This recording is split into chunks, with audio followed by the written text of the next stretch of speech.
Vamos ouvir a leitura do Evangelho de Nosso Senhor Jesus Cristo, de acordo com a tradição registrada em Lucas, capítulo 4, versículos 21 a 30. Diz a palavra de Deus. Então começou a dizer-lhes: hoje se cumpriu essa escritura em vossos ouvidos. E todos lhe davam testemunho, e se maravilhavam das palavras de graça que saíam da sua boca, e diziam: não é este o filho de José? E ele lhes disse: sem dúvida me direis esse provérbio: médico, cura-te a ti mesmo. Faze também aqui na tua pátria tudo o que ouvimos ter sido feito em Cafarnaum. E disse: em verdade vos digo que nenhum profeta é bem recebido na sua pátria. Em verdade vos digo que muitas viúvas existiam em Israel nos dias de Elias, quando o céu se cerrou por 3 anos e 6 meses, de sorte que em toda a terra houve grande fome.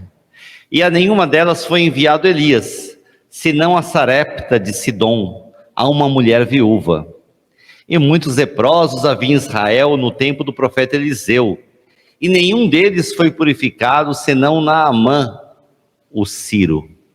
E todos na sinagoga, ouvindo essas coisas, se encheram de ira, e levantando-se o expulsaram da cidade, e o levaram até o cume do monte em que a cidade deles estava edificada, para dali o precipitarem. Ele, porém, passando pelo meio deles, retirou-se. Que Deus abençoe em nós a leitura da sua palavra. Amém. Os irmãos podem se sentar.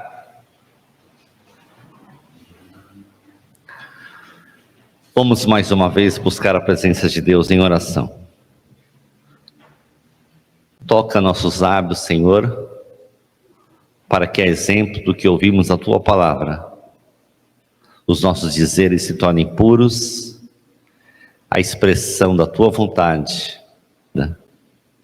Dirige a Deus o nosso desejo, para que Ele almeje sempre estar em Ti, e que a nossa vontade não seja mais nossa, e sim Tua, para que o Teu Espírito Santo fale em nós e por nós. Por Jesus Cristo, o nosso Senhor. Amém. Se fosse possível olhar para a história da nossa vida, se fosse possível cada um de nós olhar e enxergar o que se passou em todos os dias que vivemos até aqui, qual seria o quadro que nós enxergaríamos?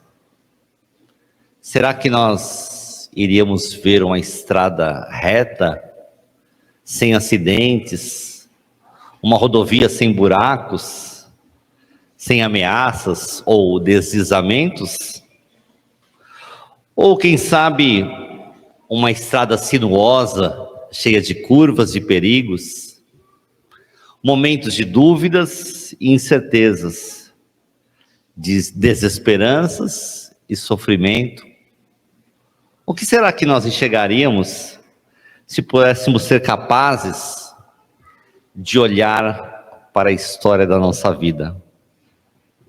Certamente teríamos boas lembranças, como aquelas que as pessoas que projetam imagens do passado em uma tela escolhem minuciosamente as fotografias que deverão ser exibidas. Talvez tivéssemos também momentos de alegria, de prazer, de contentamento e de saudade. Mas se a história da nossa vida fosse de fato honesta, nós também veríamos aqueles momentos de tristeza, de choro, de decepção. Com certeza, em todos esses momentos, haveria algo comum: o fato de nós não estarmos sozinhos. Porque na história da nossa vida, tenha sido ela mais de alegria ou de tristeza, mais de certezas ou de dúvidas, mais de conforto ou desespero, há algo que não pode ser negado: o cristão nunca caminha sozinho. Ao seu lado caminha o Espírito de Deus. Nós, animados pela leitura do Evangelho de hoje, na sequência das leituras que vimos fazendo no Evangelho segundo Lucas, temos uma narrativa segundo a qual Jesus, depois de ter sido admirado, depois de ter sido elogiado, diz ter se cumprido nele a palavra de Deus, e as pessoas que estavam ao seu redor começavam a murmurar, começavam a duvidar, e se antecipando ao juízo, Jesus diz a eles: é bem provável que vocês me digam um conhecido provérbio médico, cura-te a ti mesmo, isto é, realiza também aqui as obras que ouvimos falar, você fez em Cafarnaum e em outras localidades. E Jesus prossegue: e em verdade vos digo que nenhum profeta é bem recebido na sua pátria. Jesus estava em Nazaré. Nazaré era o lugar onde Jesus cresceu. Nazaré era uma aldeia, distante dos grandes centros, de onde não vinham muitas celebridades. Nazaré era uma cidade de pessoas, ou melhor, uma aldeia de pessoas pobres, desprezadas. E é nesse desprezo que eu gostaria de meditar com vocês por alguns minutos, porque o desprezo vem do preconceito, do juízo. O desprezo vem do conceito firmado a priori, antes do fato de que de lá só viriam pessoas ruins, pessoas pobres, incultas. Jesus era de um lugar periférico, de um lugar que era até de tão ruim e distante, era considerado um lugar estrangeiro. Muitos entre os judeus não consideravam os habitantes de Nazaré como seus compatriotas, como seus parceiros. E Jesus passa a um discurso, no mínimo curioso, para o seu tempo. Ele lembra que os profetas eram, por definição, pessoas perseguidas, pessoas deixadas de lado, não eram bem recebidas. E ele lembra também que o estrangeiro, ou seja, aquele que vem de fora, na tradição e na história do que é para nós o Antigo Testamento, muitas vezes fora agraciado pela presença de Deus, até em detrimento, por que não dizer no lugar daqueles que eram de fato do povo de Deus. Jesus lembra o caso nos tempos de Elias, da viúva da região de Sarepta em Sidom, que recebeu do profeta a assistência.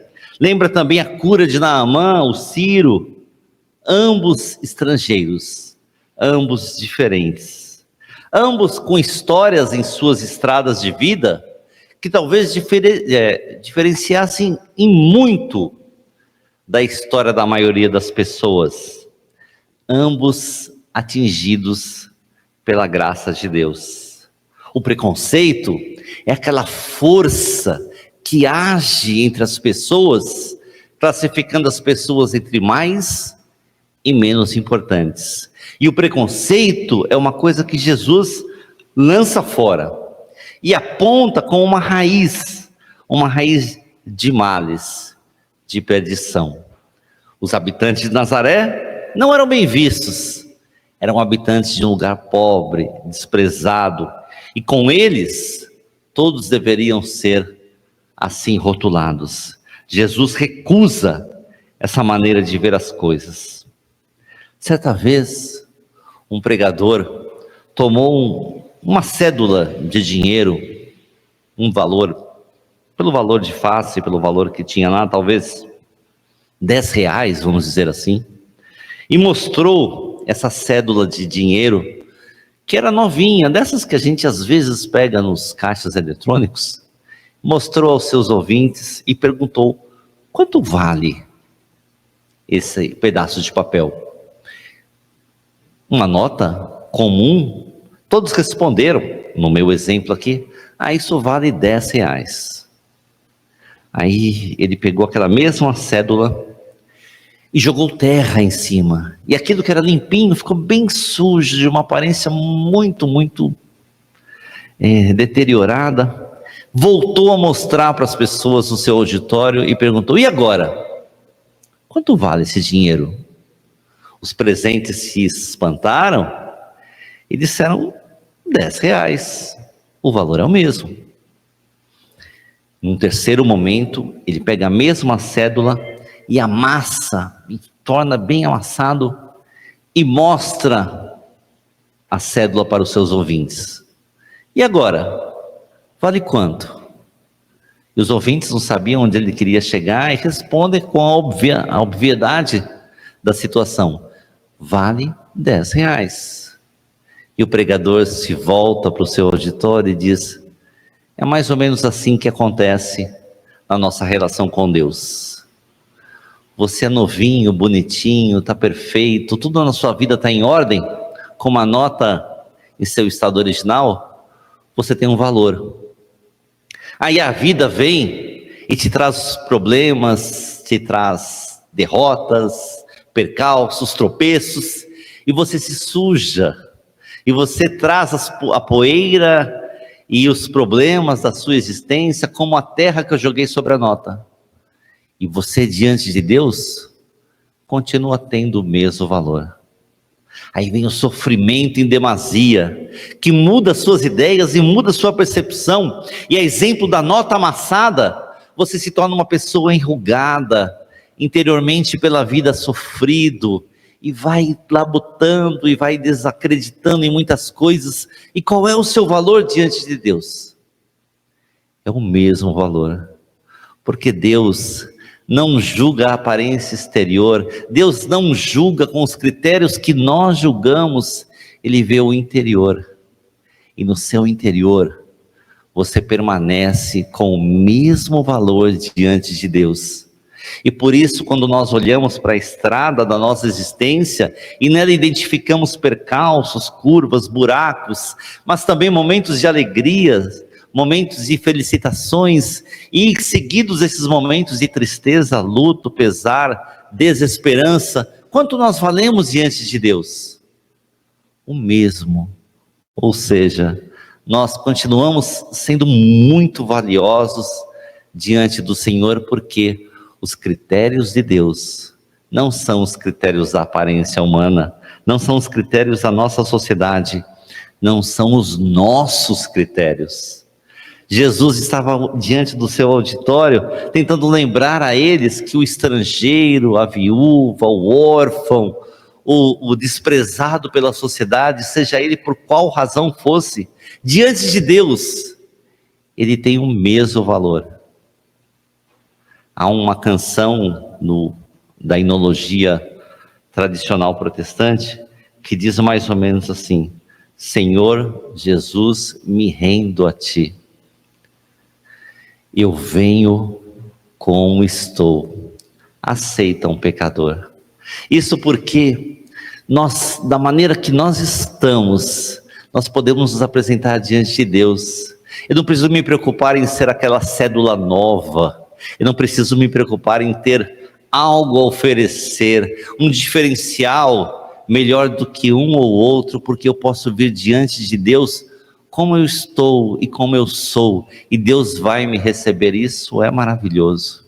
E essa é a diferença, esse é o diferencial da mensagem cristã.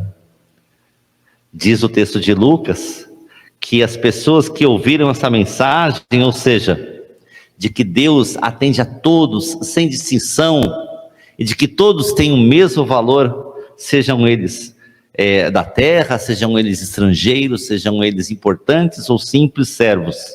Eles expulsaram Jesus da cidade, o levaram até o cume do monte em que a cidade deles estava edificada, para dali o precipitarem. É curioso que é a mesma estratégia de Satanás, né?